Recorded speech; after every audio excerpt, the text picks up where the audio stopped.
Je vais commencer mon histoire vers l'âge de 10 ans, où j'étais un bon petit gars. J'aimais aller à l'église. Je voulais être toujours près de Dieu.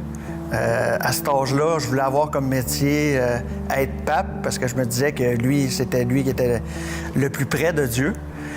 J'étais un jeune qui était très sportif. Je jouais au hockey et tout. Ça allait très bien jusqu'à un certain moment, vers l'âge de 15 ans, où ma mère est décédée. Et 7 mois plus tard, mon cousin, qui était mon idole, est décédé. Et là, j'en voulais fortement à Dieu. Je me demandais pourquoi ça arrivait dans ma vie. Fait que, à partir de ce moment-là, aller jusqu'à environ 24 ans, j'ai tassé Dieu de côté, je l'ai mis de côté, puis j'aimais les danseuses, les chars.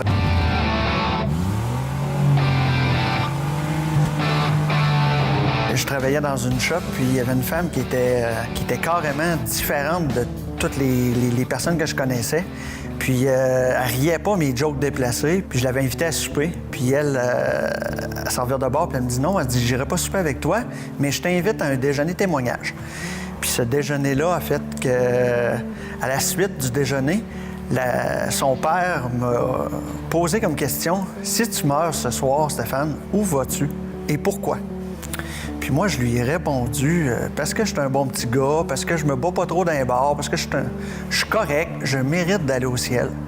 Puis il m'a sorti un verset de la Bible qui dit que c'est pas par nos bonnes œuvres, mais par la foi en Jésus-Christ.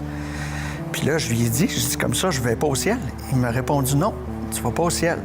Puis là, je dis qu'est-ce qu'il faut que je fasse? Puis il m'a répondu faut que tu crois en Jésus, faut que tu crois que le fait qu'il soit mort à la croix pour toi, pour tes péchés, faut que tu lui demandes pardon.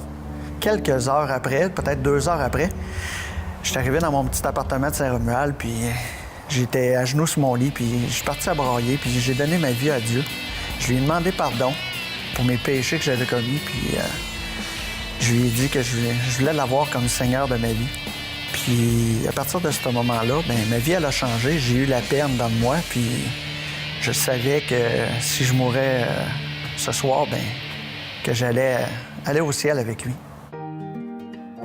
L'heure de la bonne nouvelle vous invite à participer à l'un des nombreux déjeuners de l'espoir. Ces déjeuners ont lieu dans plusieurs restaurants réputés de la province et vous sont offerts gratuitement. Pour connaître les détails concernant l'endroit, la date et l'heure pour votre région, composez le numéro sans frais 1-866-509-1319. Vous pouvez également consulter le site web www.déjeuner.org.